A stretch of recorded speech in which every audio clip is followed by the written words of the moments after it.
I think we could put our hands in the sky. Our tribal chief has returned.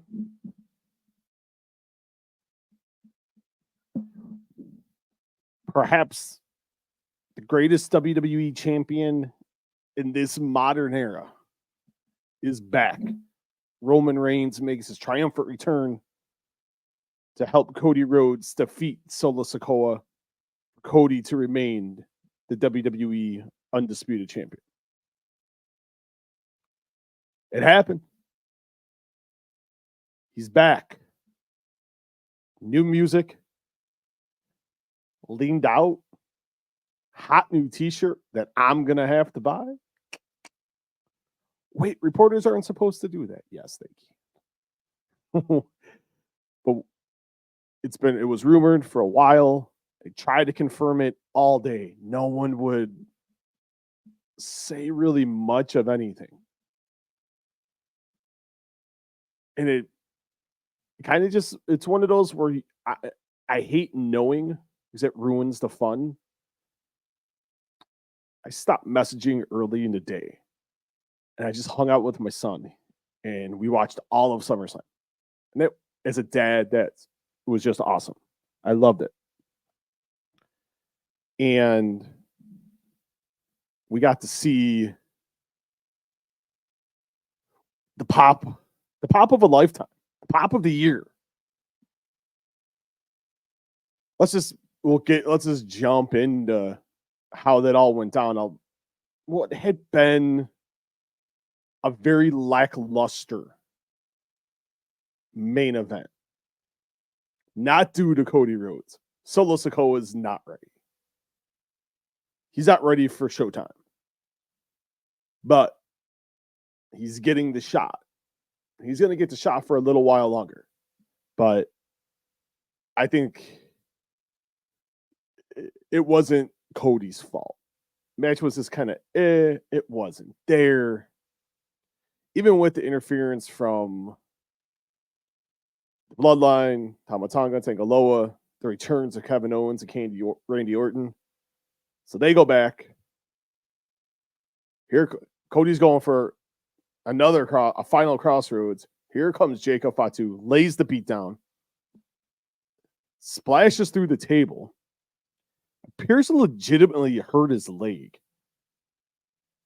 I've tried to find out what is going on. I got my phone right next to me. So if I do get an update, I will let you know right here and then. So if I look down, that's why. Then they get back in the ring, they're going at it. Cody hits a Cody cutter. And they're just laying there. And here comes the new remixed version. The head of the table. Yes. I jumped up quietly because I have a wife and my youngest sleeping. But I raised that one. You got to raise it. The crowd at Cleveland Browns Stadium lost their shit. Because the king is back. The king has returned home to reclaim the throne. The pop. You could see he soaked it in. You could tell he was happy. He looked refreshed. He looked relieved. Then when it got to about a quarter away from the ring, he ran in kind of for a second. Superman punched Solo, a spear, a boom, boom, shake the room. Looked at it, had a good stare down with Cody, gave a little nod, rolled out, crossroads by Cody, 1, 2, 3, and still the WWE undisputed, universal undisputed heavyweight champion. But this was about the return. The question was how they were going to do it. And I've seen some reports that he was supposed to spear Jacob Fatu. That doesn't make a lot of sense. I've asked that question too. I've seen some people I respect on reporters I respect on wrestling media. We'll find out. If I don't, someone will. But that was the right I think it was no other way but that. Good stare down with Cody and Roman. Pretty much was over. Roman's just wrapping it like he wants the belt, pointing to the shirt. OTC. Now, see, it could be a couple different things. Is it the original tribal chief? One tribal chief? We're gonna find out. Gonna find out sooner rather than later. But it felt like the whole crowd was just waiting. They were just waiting for Roman. Pops for Orton. Owens were okay. Radio, I didn't even really think Orton got a big reaction. And then we had because it felt like the crowd was just sitting. Jacob Fatu got a good pop. But it felt like just the crowd was, they're waiting. We're waiting. You had, that crowd peaked too early into that match because that entrance by Cody was awesome with coming off the bus, with Pharaoh walking to his left. You see the return of Arn Anderson. I got to find out what's going on with Arn. Hopefully Arn is back. Should never have been fired to begin with. It's a Triple H guide. It was John Cena's producer. So maybe he will hopefully be with John on this. Hopefully he's back with Cody and helping out John as John finishes out in 2025. But it seemed like they just got it flatlined. And that's not the fault of Cody. Solo's just not. Someone said NWA, MLW. I'm not going to go that. He's got the aura, and it's all you need. That's 80s styles wrestling. And to me, that's okay. I know everyone's giving him flack. Maybe he's not ready for the main event, but you know what? He's here. He's got a presence. He can talk on. I thought he cut a good promo on SmackDown. Did he hold his own? No, but you got to remember, his first ever singles main event. Cut the kid some slack. Give him a little time. He's in this position for a reason. I think he will be eventually just fine in the future. Because now he's going into another program. And that will get us to here. What's next for Roman Reigns? He pointed at Cody. Had that nice stare down. Said he was back. You can hear him mouthing about being, paraphrasing or something along the lines of being back. But the tribal chief is back. Now, I've heard a couple different things. It seems like going to be a tag match. It seems like the way they went at the end of the show in Berlin, it seems like Roman and Cody against Solo and Jacob Fatu. Hopefully Jacob Fatu is okay. That didn't look very good. For his sake, I hope he was just selling the sell of a lifetime. And his selling just got remarkably better. And I hope for his sake so, because he's on a good run right now since he's come in, and he came in about 6 weeks ago. But I think that's what's next. I do think we get Roman and Cody. I think it does happen. I would earmark that for Survivor Series if that was me. I feel like they're going to go the War Games route, though. But you're going to go back to Roman and Cody at some point. I don't think you do it at the Rumble. Maybe you do it at the season premiere of SmackDown. USA, just go out September 13th and say, here we go. Here's our cards on the table. Or you wait till the debut at Netflix. You kind of you shift that way. Roman's a free agent. You can play that card. They will meet. It's just a matter of when. Maybe you do it at Bad Blood, Hell in a Cell. Because you would have to figure that will be the main event of the show. It's just, there's a lot of different layers to where this can go. You can go with Roman Reigns. The question just is picking the route you want to go. Do you want to go A? Do you want to go B? Do you want to go Z, C, or D? I would probably do, maybe you do the tag match, tease some stuff with him and Cody. I think they start doing it in earnest. I would think Roman Reigns is going to be on SmackDown this week. I don't think you put him out there at SummerSlam just for him not to be on SmackDown. That doesn't make a lot of sense. I was shocked we didn't see Paul Heyman. I was pleasantly surprised by that we didn't see Paul with him, and Paul sells it for at least another week. I kind of think how they roll these out here is you get Jimmy, and then it's interesting to see what they do. Does Jay help? Does Sammy help? I've heard about Zila Fatu coming in. Seems like Hikuleo is going to be coming. Hikuleo is signed. It's just a matter of when Hikuleo is going to come in. But this storyline is going to last a while. Then you got The Rock just lurking into weeds. I thought Rock would be on. I had heard something, but I couldn't get. No one would be cool about it. When no one was given answers, it's kind of was my hint of like not happening.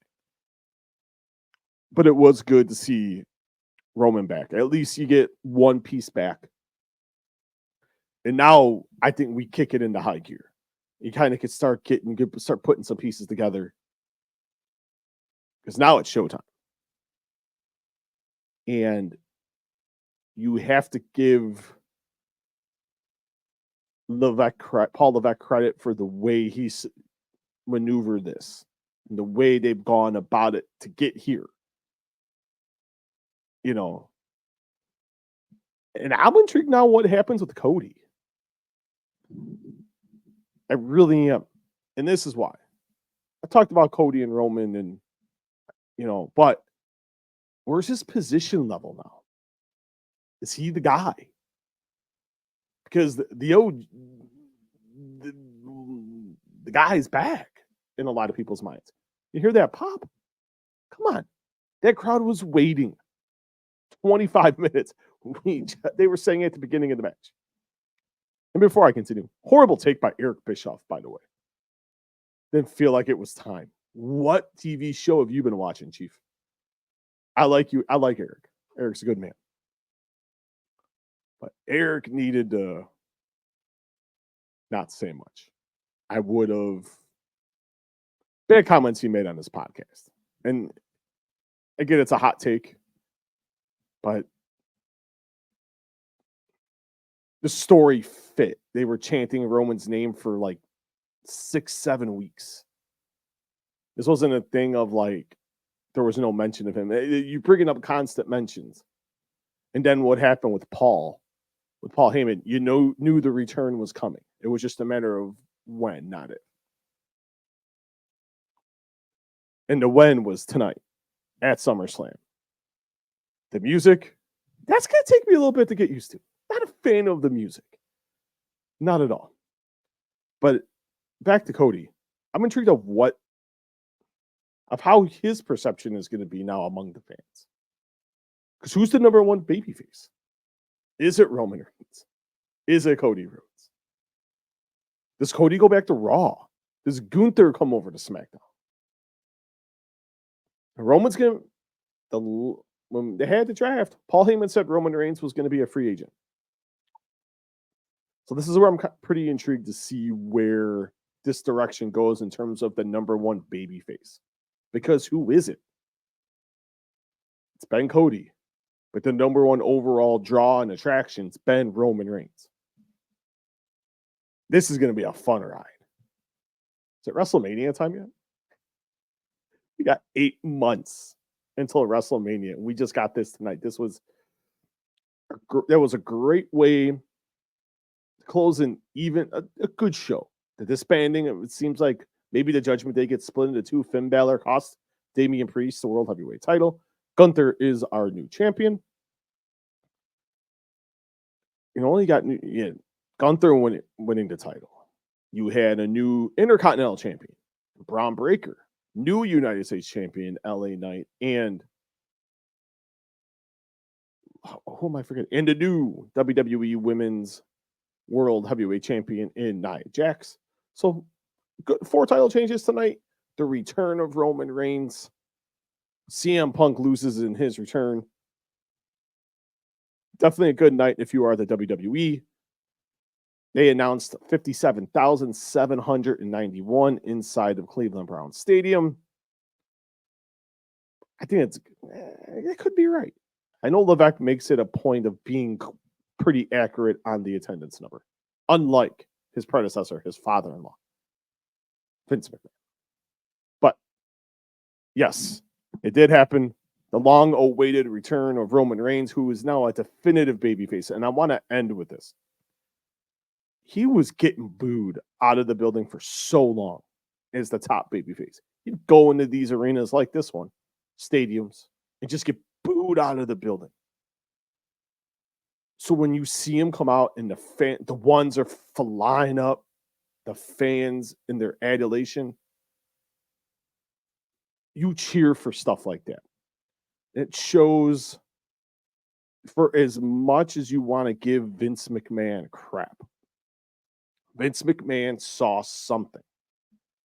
It took longer than we thought. It took longer than the fans wanted.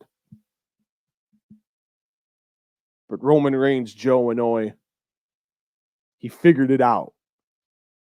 He turned heel. He aligned himself with Paul Heyman. And he changed. Look at where he's at in the business and look where WWE's at. He's a big part of that cog. He's a big spoke on the wheel. The biggest spoke on the wheel. And he is back. He deserves it. It was, you, as a reporter and a journalist, you feel happy for moments like that. Especially in wrestling. You want people to succeed. And that was really great to see because it's a guy that does definitely deserve it. It's been a busy day. It's been a fun night. You can check out our videos. I recapped the opening match. The dirty Dominic Mysterio Jr. Dominic Mysterio turning on Rhea Ripley, helping Liv Morgan retain the WWE women's title. Bastard. Drew McIntyre is a good guy. Drew McIntyre beating CM Punk. And the triumphant return of Roman Reigns as he helped Cody Rhodes retain the WWE Undisputed Championship. Remember, hit that subscribe button, hit a thumbs up on the video, leave a comment, question. It will get answered. I promise. Got some cool stuff coming up next week. I'm going to upload this video, hit that subscribe button, hit the thumbs up button. Thank you so much, everybody. It has been a great SummerSlam. This is Steven Muehlhausen, and I'll talk to you guys next time. Peace. I'm out of here.